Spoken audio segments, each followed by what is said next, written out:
Ladies, if you're thinking about going out with a single dad, I'm about to help you weed out a nice chunk of the single dad population. The first thing you need to do is figure out if him and baby mama were together or were they married. Why? Marriage is, quote unquote, the ultimate commitment. He said those vows. He got on the knees. He bought the ring. So obviously, if there's a divorce, it is granted a little bit more serious than a breakup. But regardless, that's number one. Queen, are you actually telling us that the past matters? Ladies, how many times have you said that a person's past doesn't matter since it's in the past? On top of that, it's kind of jaw-dropping to hear a woman ask why the divorce from the baby mama. How many audits has this channel presented where a single mother has a fierce gripe with being asked why things didn't work out with the baby daddy and why he doesn't want to be around her anymore? I lost count, to be honest. You go, Queen. Listen to her applying single mom dating questions to single dads. Let's hear what else she has to say. Number two, you need to find out what age the children were when the breakup or divorce was initiated. Why is this important?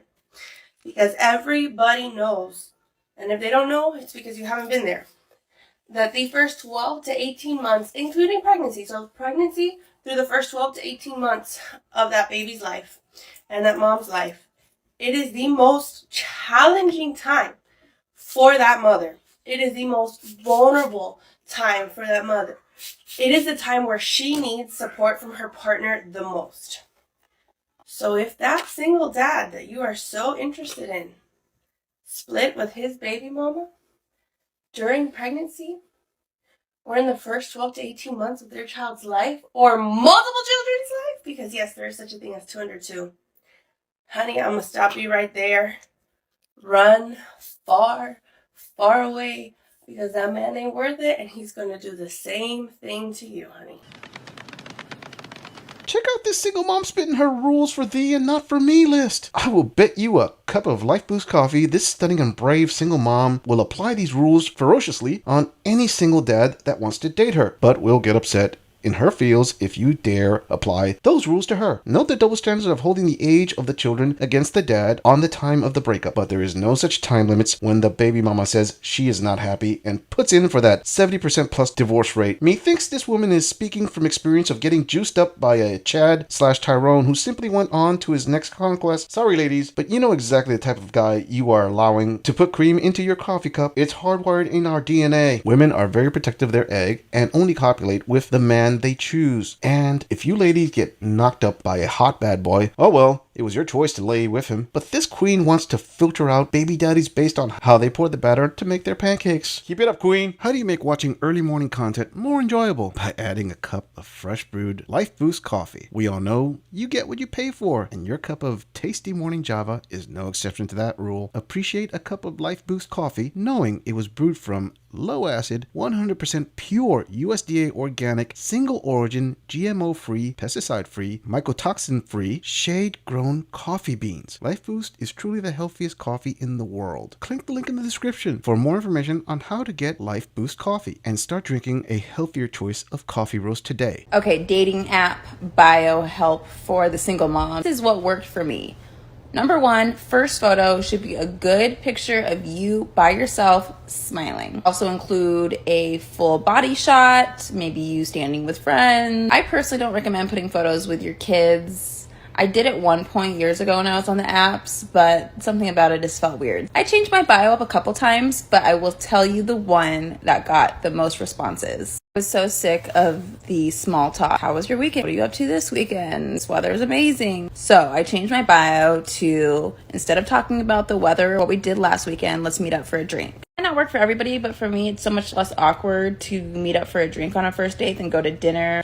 And if you're having a good time, the guy usually will be the one to say, hey, are you hungry? Want to go get dinner? And if you're feeling it, you can say yes. Or if you're not, you can be like, oh no, I actually have other plans, or I have to get home to my kids, or whatever the excuse is that you want to go. Also, be sure to be safe. Make sure to let a friend or a family member know who you're going out with, where you're going, share your location. You just never know. Thankfully, I have no horror stories to share. Not bad, not bad.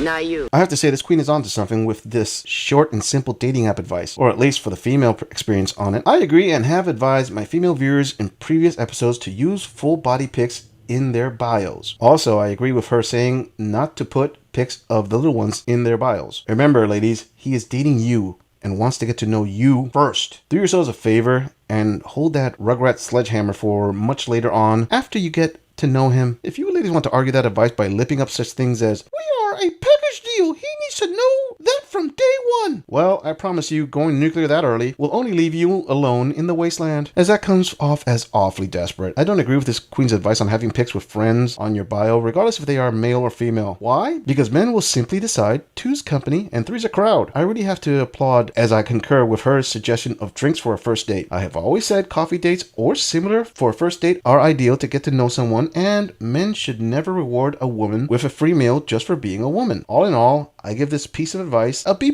passing grade, although I have to recognize she has a natural advantage that she probably used in her dating pics. I mean, to be honest, most hetero men do like to look at mountains and peaks. I'm just saying. Moving on. I felt like when I was married, so many people told me things like, well, you just have to be really straightforward with him, Ariel. You just have to tell him you need more help.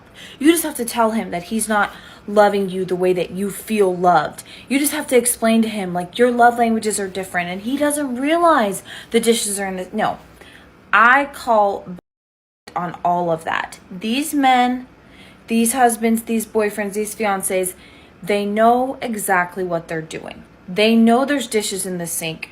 They know the kids need to be changed and showered every day. They know what goes into it. They do know what we're doing and how hard we're working. The ones that don't help you, they just don't care.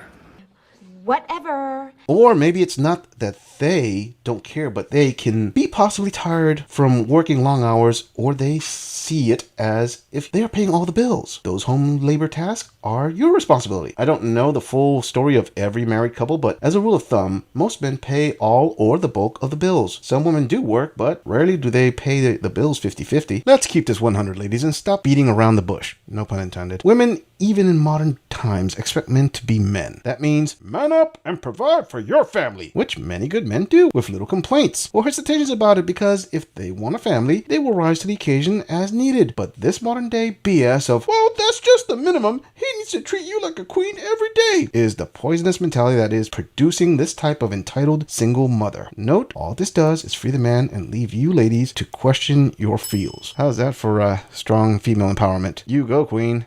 They just don't care. And if I have to tell you more than one time, hey, I really like getting flowers. That matters to me. Doesn't have to be super often all the time. Doesn't have to be a $500 bouquet. I like getting flowers. It makes me feel special and loved and cared about.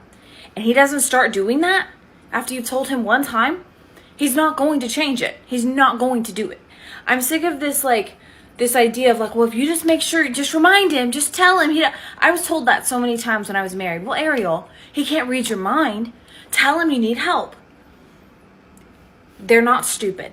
They play dumb to say, well, we just can't, we don't know what women want. No, you know. You just don't want to do it. If he's not doing it, he just doesn't want to do it, and he's not going to do it. Period. Nothing will change it. A ring on your finger won't change it. A baby in your belly won't change it. Nothing will change it. He just is, he's not going to. You don't have to tell him. He's just not going to do it. She's going to sink, Captain. But she can't sink. She's unsinkable. She can't float. Why do women go into marriage thinking they are going to change a man? Queen, do you want to know why your ex-husband didn't get you flowers? It's because he didn't need to get you flowers for you to marry him. And after you were married, you are going to actually claim his refusal to get you flowers as a point valid enough to not be married? Is this queen listening to herself? If she really wanted flowers, she would have selected a nice guy that got her flowers to marry, but she got herself a type of bad boy, and then she was shocked and shaken to find herself a single mom demanding better. Now, I recommend this queen uses what looks and youth she has left to husband up a stable beta, 7 to 10 years her senior. The clock's ticking, girlfriend, and she is about to go into post-wall overtime. She better shoot her shot while she can, because pretty soon she'll be nothing more than a bench warmer. Moving on.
What?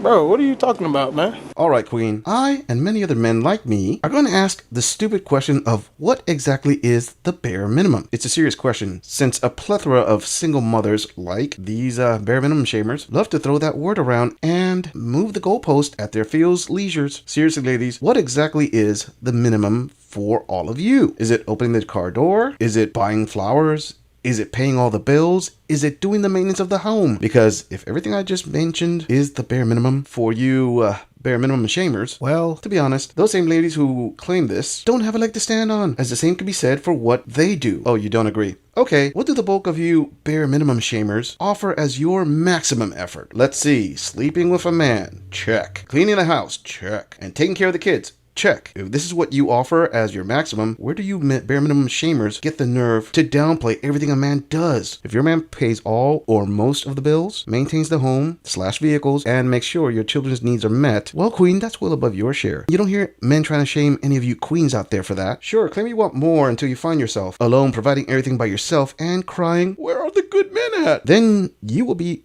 oh so grateful for a man's minimum. But what do I know? I'm just using this silly thing called logic. If you agree or disagree with anything about this audit, please let us know in the comments. I'm going to leave this audit right here. I'll see all of you in the next episode.